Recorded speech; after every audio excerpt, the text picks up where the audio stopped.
तो now students let's dig details. अब हम ये देखते हैं कि ई कॉमर्स की स्पेशलाइज्ड कैटेगरीज कौन सी हैं। सबसे कॉमन और सबसे famous category that is business to consumer.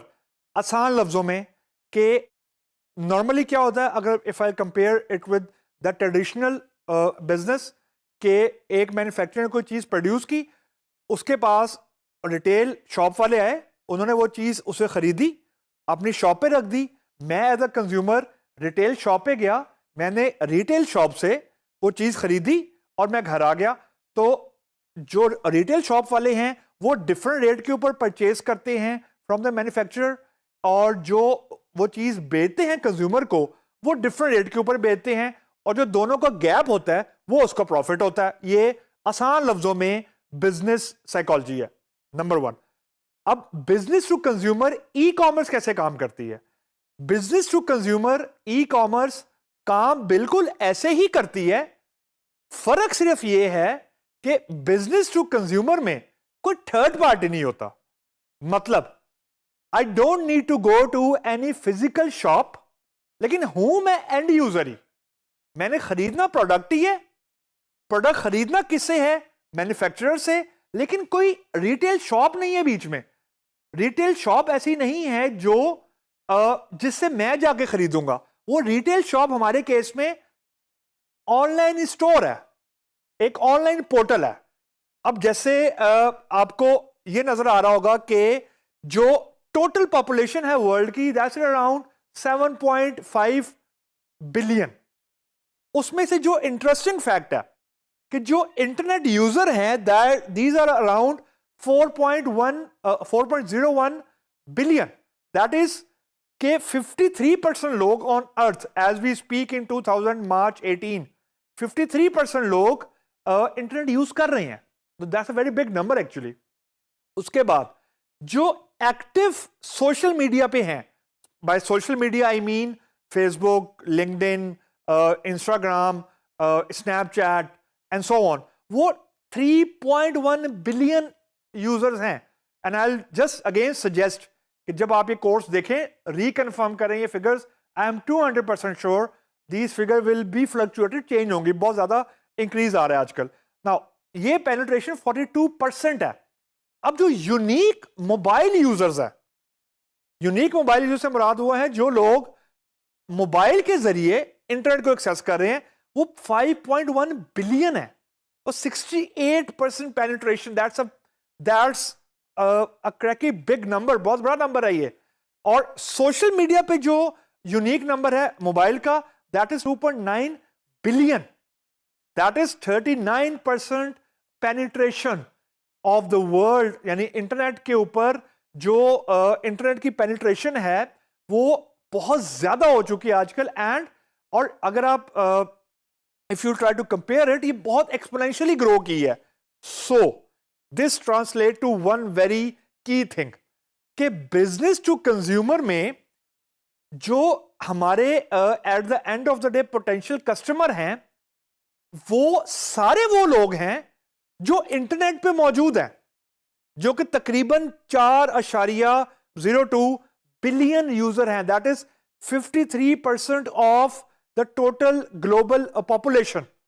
अब इतना बड़ा नंबर या इतनी बड़ी ऑडियंस आपको किसी एक जगह नहीं मिल सकती। तो eight the end of the day हम लोग, हमारी जो टारगेट ऑडियंस है वो बेसिकली जो B2C पोर्टल के थ्रू शॉपिंग करती है वो 53% है।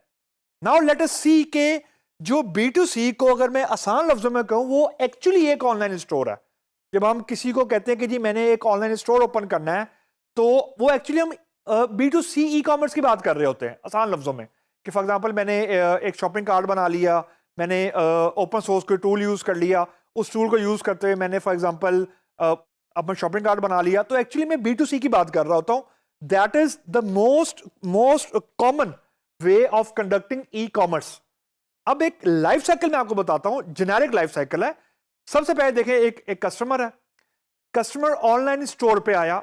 अब जो ऑनलाइन स्टोर है वो किसी जगह पे मौजूद है, यानी वर्चुअल जगह पे मौजूद है। कोई डोमेन नेम उसके साथ मैंने मैप किया होगा, कोई मैंने शॉपिंग कार्ट पीछे डेवलप किया होगा, और उसका कोई यूआरएल होगा जो मैंने कस्टमर को दिया होगा। उस ऑनलाइन स्टोर की अपनी एक इन्वेंट्री होगी। अब आपके दिमाग में सवाल आएगा कि स्टोर वर्चुअल है, इन्वेंट्री कैसे होगी वर्चुअल स्टोर की? स्टोर वर्चुअल है लेकिन उसके अंदर जो चीजें पड़ी हुई हैं वो तो फिजिकली कहीं ना कहीं पड़ी हैं वेयर हाउस के अंदर ना। तो वो वेयर हाउस की जो क्वांटिटी है वो हम जो डिफरेंट प्रोडक्ट्स हैं वो प्रोडक्ट्स हम ऑफर करेंगे ऑनलाइन स्टोर के ऊपर। मतलब ये हुआ कि चाहे हमारा स्टोर ऑनलाइन है, चीजें तो फिजिकली वेयर हाउस में पड़ी हैं, चीजें फिजिकल मौजूद है। उसके बाद मैंने जो प्रोडक्ट हैं वो अपनी शॉपिंग कार्ट में ऐड कर लिए for example, then I will be routed to the payment mechanism.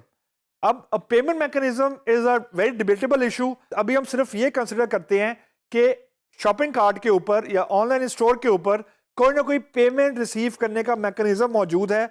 Pakistan के अंदर अराउंड 80% जो पेमेंट है वो COD के जरिए रिसीव होती है, यानी कैश ऑन डिलीवरी। मीन कि मैंने एक चीज ऑर्डर की ऑनलाइन स्टोर से, मैंने ऑनलाइन पेमेंट नहीं की, मैंने ऑनलाइन परचेज की, और वो चीज जब मेरे पास मेरे घर में रिसीव होगी only then I will pay. इसके डिफरेंट सर्कमस्टांसेस हैं, एक ट्रस्ट का फैक्टर है, फेक ऑर्डर्स हैं एंड सो ऑन। बहुत ज्यादा चीजें इसके अंदर और मैटर करती हैं। पेमेंट गेटवे के भी इश्यूज हैं जो हम डिस्कस करेंगे। एनी हाउ, तो पेमेंट किसी तरीके से मैंने ऑनलाइन स्टोर में बिल्ट इन कर दी। वंस आई एम डन तो मेरा एक ऑर्डर जनरेट हो गया, मुझे एक ऑर्डर नंबर मिल गया और मुझे एक SMS या ईमेल आ गई कि जी आपका ये ऑर्डर नंबर है और X डेट को ये प्रोडक्ट आपको डिलीवर हो जाएगा। और बिहाइंड द सीन्स क्या हो रहा है? बिहाइंड द सीन्स कुछ चीजें फिजिकल वेयर हाउस से कहीं मूव हो रही होंगी, डिलीवरी के अंदर जा रही होंगी, ताकि वो जो फिजिकल प्रोडक्ट है, अगेन ये बात दिमाग में रखिएगा, मैं किसी ऑडियो बुक की बात नहीं कर रहा, मैं किसी ऑडियो कैसेट की बात नहीं कर रहा। I am not talking about service कि मैंने किसी से बुक कीपिंग सर्विस परचेज कर ली। No, I am talking about a physical thing which is available virtually. तो चीज फिजिकली ही है लेकिन उसकी सारी ट्रांजैक्शन, उसकी की सारी हैंडलिंग हो वर्चुअली रही है, लेकिन मुझे मिलनी फिजिकल चीज है। यानी for example if I will order clothes तो मुझे सिर्फ पिक्चर नजर आ रही होगी शॉपिंग कार्ट में, रिसीव मुझे पिक्चर नहीं होनी, रिसीव मुझे फिजिकल क्लोथ होंगे। तो ये थोड़ा आप में साइकी समझनी है कि that's why people prefer cash on delivery. लोग क्रेडिट कार्ड या ATM कार्ड को अगर अनेबल किया हुआ है ऑनलाइन पेमेंट के लिए वो कम यूज करते हैं। वो सिर्फ उस वक्त यूज करते हैं जब फॉर एग्जांपल कि बाय से रिक्वायरमेंट करनी है जहां पे कैश ऑन डिलीवरी नहीं है। रीजन के जैसा मैंने आपको बताया थोड़ा ट्रस्ट का फैक्टर है और पीपल आर स्केप्टिकल कि जो ऑर्डर किया है क्या वाकई वही रिसीव होगा। अगर वो रिसीव नहीं होता तो रिफंड ऑनलाइन पेमेंट का तो नहीं हो सकता ना। तो इस वजह से लोग ज़्यादा स्केप्टिकल हैं। Any how, but this trend is improving. तो द होल आइडिया इज कि I am putting a physical thing on a virtual platform. इसमें जो चीज हमें रियलाइज करने की जरूरत है, वो जो चीज हमें समझने की जरूरत है कि technology is a very key player in this whole ecosystem, यानी इंटरनेट कनेक्शन। अगर इंटरनेट कनेक्शन या इंटरनेट की पेनिट्रेशन कम है तो ऑब्वियसली कभी भी ई कॉमर्स का जो बिजनेस है वो बूम नहीं कर सकता। अगर इंटरनेट ही वीक है, फॉर एग्जांपल अब 3G पाकिस्तान में बहुत साल पहले नहीं आया, 4-5 साल पहले ही आया, तो इसकी एक रीजन है ई कॉमर्स की ग्रोथ इससे पहले ना होने की बहुत बड़ी रीजन पाकिस्तान में हाई स्पीड इंटरनेट की नॉन अवेलेबिलिटी थी कि इंटरनेट हाई स्पीड का था ही नहीं और ये सारी चीजें चलती ही हाई स्पीड इंटरनेट के ऊपर है। कि सिंपल एग्जांपल है, अगर मैं किसी वेबसाइट पे गया हूं, इवन फॉर एग्जांपल अमेजोन पे गया हूं, अगर अमेजोन की वेबसाइट को लोड होते हुए ही 1 मिनट लग गया तो as a consumer I want go to this website and literally I don't care कि वो वेबसाइट का इंटरनल कोई उसकी कोडिंग गंदी हुई है या मेरे इंटरनेट कनेक्शन का मसला, आई वॉन्ट गो देयर। तो ऑन एज अ यूजर आजकल जो रिटेंशन रेट है किसी भी कंज्यूमर का वेबसाइट के ऊपर वो 2 से 3 सेकंड से ज्यादा नहीं है। मतलब ये कि मैं किसी वेबसाइट पे गया, मुझे अपनी मर्जी का प्रोडक्ट अगर 2-3 सेकंड में नहीं मिला, आई विल चेंज वेबसाइट, मैं किसी और वेबसाइट पे चला जाऊंगा क्योंकि इतनी ज्यादा आजकल मेरे पास वैरायटी मौजूद है। Anyhow, to sum up कि बिजनेस टू कंज्यूमर जो है उसका जो की अनेबलर है यूं कह लें, वो टेक्नोलॉजी है। अब टेक्नोलॉजी से मुराद मेरा कतन ये नहीं है कि आपने प्रोग्रामिंग लैंग्वेज कौन सी इस्तेमाल की है, सी की है, PHP की है, जावा की है, नो।